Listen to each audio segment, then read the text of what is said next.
राधे राधे। स्वागत है आप सबका आपके अपने चैनल निष्ठा भक्ति भाव पर।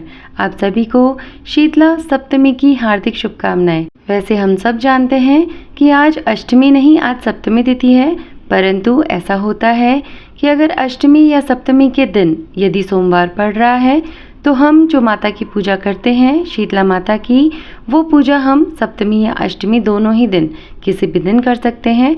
परंतु यदि सोमवार आता है तो हमें सोमवार देखते हुए ही पूजा करनी चाहिए। तो आज सप्तमी है और आज के दिन हमारे सोमवार पड़ रहा है, तो आज ही के दिन हम शीतला माता की पूजा अर्चना करेंगे, उनके भोग लगाएंगे और साथ ही साथ सुनेंगे व्रत की कथा। तो कुछ पौराणिक कथाएं हैं जो आज मैं आपको सुनाने वाली हूँ। उम्मीद करती हूँ कि आज का ये वीडियो आप सभी को पसंद आएगा। अगर वीडियो अच्छा लगे तो लाइक और शेयर ज़रूर करिएगा, और अगर आप हमारे चैनल पर नए हैं और ऐसे ही वीडियोस देखना पसंद करते हैं तो चैनल को सब्सक्राइब भी करिएगा। तो चलिए कथाएं शुरू करते हैं। तो एक पौराणिक कथा के अनुसार एक दिन एक वृद्ध महिला और उसकी 2 बहुओं ने शीतला माता का व्रत रखा। दोनों बहुओं ने व्रत के विधान के अनुसार एक दिन पहले ही माता शीतला के भोग के लिए भोजन बनाकर तैयार कर लिया, लेकिन दोनों बहुओं के बच्चे छोटे थे, इसलिए उन्होंने सोचा कि कहीं बासी खाना उनके बच्चों को नुकसान न पहुंचाए। इसलिए उन्होंने बच्चों के लिए ताज़ा खाना बना दिया। जब वह दोनों शीतला माता के पूजन के बाद घर लौटी तो उन्होंने अपने दोनों बच्चों को मृत अवस्था में पाया। इस पर वह जोर जोर से विलाप करने लगी। तब उन दोनों बहुओं की सास ने उन्हें बताया कि यह शीतला माता को नाराज करने का परिणाम है। इस पर उनकी सास ने कहा कि जब तक यह बच्चे जीवित न हो जाएं, तुम दोनों घर वापस मत आना।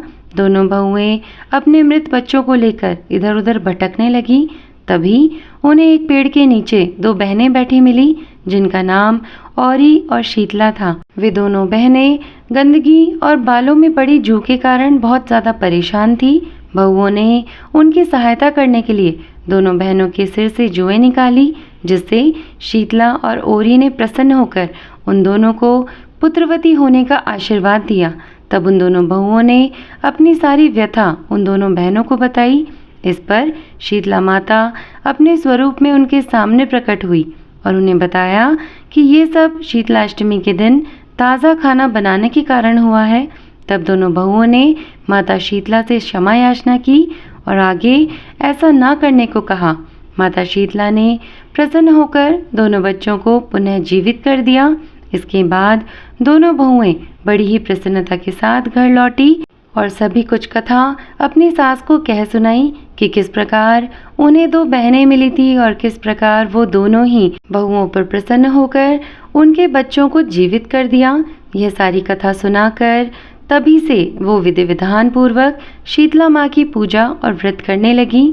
तो जिस प्रकार से शीतला माता ने उन दोनों बहुओं की विपत्ति टाली, उसी प्रकार से सभी की विपत्तियां टाला कीजिएगा, और जिस प्रकार से उनके बच्चों को दीर्घायु प्रदान की, उसी प्रकार से सभी के बच्चों को दीर्घायु प्रदान करें।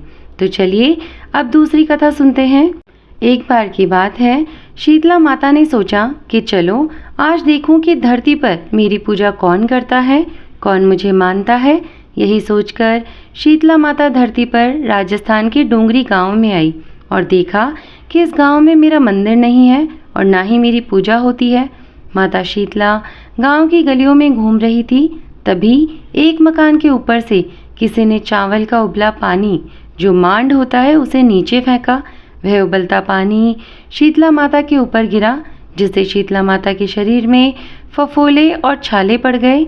शीतला माता के पूरे शरीर में जलन होने लगी। शीतला माता गांव में इधर उधर भाग भाग के चिल्लाने लगी, अरे मैं जल गई, मेरा शरीर तप रहा है, जल रहा है, कोई मेरी सहायता करो। लेकिन उस गांव में किसी ने शीतला माता की सहायता नहीं की। वहीं अपने घर के बाहर एक कुम्हारन महिला बैठी थी।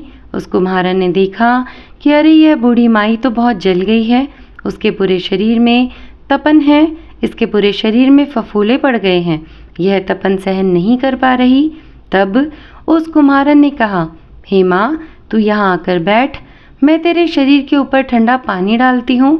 कुम्हारन ने उस बूढ़ी माई पर खूब ठंडा पानी डाला और बोली, हे माँ, मेरे घर में रात की बनी हुई राबड़ी रखी है, थोड़ा दही भी है, तो दही राबड़ी खा ले।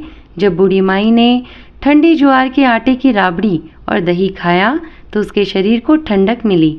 तब उस कुम्हारन ने कहा, आ माँ, बैठ जा, तेरे सिर के बाल बहुत बिखरे हैं, ला मैं तेरी चोटी गूंथ देती हूँ। और कुम्हारन माई की चोटी गूंथने हेतु कंघी बालों में करती रही। अचानक कुम्हारन की नज़र उस बूढ़ी माई के सिर के पीछे पड़ी तो कुम्हारन ने देखा कि एक आंख बालों के अंदर छुपी हुई है। यह देखकर वह कुम्हारन डर के मारे घबराकर भागने लगी। तभी उस बुढ़िया माई ने कहा, रुक जा बेटी, तू डर मत, मैं कोई भूत प्रेत नहीं हूँ, मैं शीतला देवी हूँ। मैं तो इस धरती पर देखने आई थी कि मुझे कौन मानता है, कौन मेरी पूजा करता है। इतना कहकर माता चार भुजा वाली, हीरे जवाहरात के आभूषण पहने, सिर पर स्वर्ण मुकुट धारण किए अपने असली रूप में प्रकट हो गई। माता के दर्शन कर कुम्हारन सोचने लगी कि अब मैं गरीब इन माता को कहाँ बिठाऊं।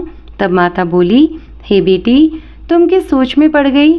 तब उस कुम्हारन ने हाथ जोड़कर आंखों में आंसू बहते हुए कहा, हे माँ, मेरे घर में तो चारों तरफ दरिद्रता बिखरी हुई है, मैं आपको कहाँ बिठाऊं?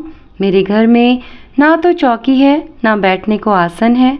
तब शीतला माता प्रसन्न होकर उस कुम्हारन के घर पर खड़े हुए गधे पर बैठकर एक हाथ में झाड़ू, दूसरे हाथ में डलिया लेकर उस कुम्हारन के घर की दरिद्रता को झाड़कर डलिया में भरकर फेंक दिया और उस कुम्हारन से कहा, हे बेटी, मैं तेरी सच्ची भक्ति से प्रसन्न हूँ, अब तुझे जो कुछ भी चाहिए मुझसे वरदान मांग लो।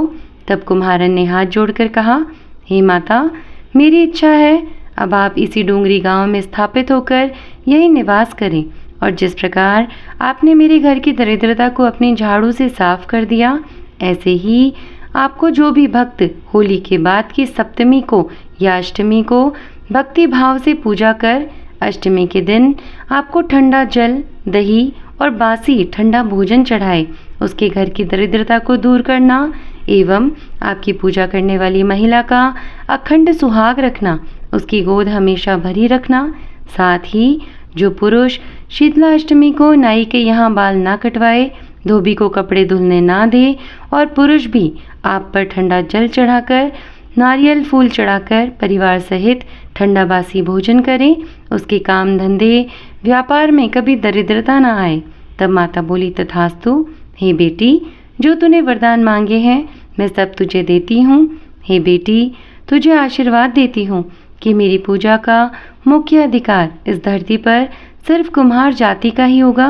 तभी उसी दिन से डोंगरी गांव में शीतला माता स्थापित हो गई और उस गांव का नाम हो गया शील की डोंगरी। शील की डोंगरी भारत का एकमात्र मुख्य मंदिर है। शीतला सप्तमी के दिन यहाँ बहुत विशाल मेला लगता है। तो सभी भक्त मिलकर बोलिए, शीतला माता की जय, गणेश जी की जय।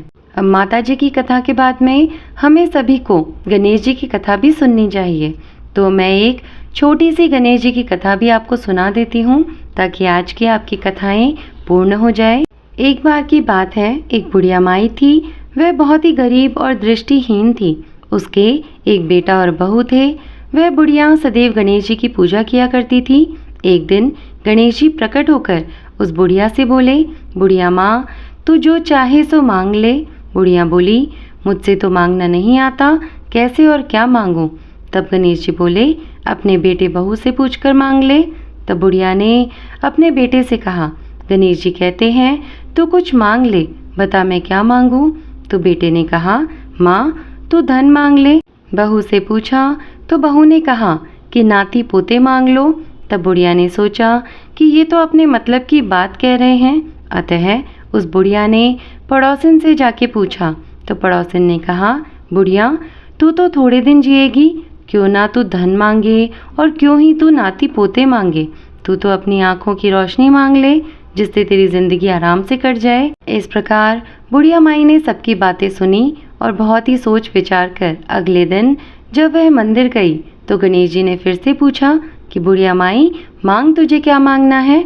तो बुढ़िया ने बहुत ही सोच विचार करके कहा, यदि आप प्रसन्न हैं तो मुझे 9 करोड़ की माया दे, निरोगी काया दे, अमर सुहाग दे, आँखों की रोशनी दे, नाती दे, पोता दे और सब परिवार को सुख दे और अंत में मुझे मोक्ष दे। यह सुनकर गणेश जी बोले, बुढ़िया माई, तुमने तो हमें ठग लिया, फिर भी जो तूने मांगा है वचन के अनुसार सब तुझे मिलेगा। और यह कहकर गणेश जी अंतर्ध्यान हो गए। उधर बुढ़िया माई ने जो कुछ मांगा सब कुछ वैसा ही मिल गया। हे गणेश जी महाराज, जैसे तुमने उस बुढ़िया माई को सब कुछ दिया वैसे ही सबको देना, कथा सुनने वाले को भी और कथा कहने वाले को भी। गणेश जी महाराज की जय। तो यह थी शीतला अष्टमी पर कुछ पौराणिक कथाएं और साथ ही साथ मैंने आज आपको गणेश जी की छोटी सी कथा भी सुना दी है। उम्मीद करती हूँ कि ये कथाएं आप सभी को पसंद आई होगी। आज का वीडियो अगर अच्छा लगा हो तो वीडियो को लाइक और शेयर ज़रूर करिएगा। और अगर आप हमारे चैनल पर नए हैं और ऐसी ही कथाएं सुनना पसंद करते हैं तो चैनल को सब्सक्राइब भी करिएगा। मैं मिलती हूँ आपसे फिर ऐसे ही किसी वीडियो के साथ में। तब तक के लिए धन्यवाद। राधे राधे।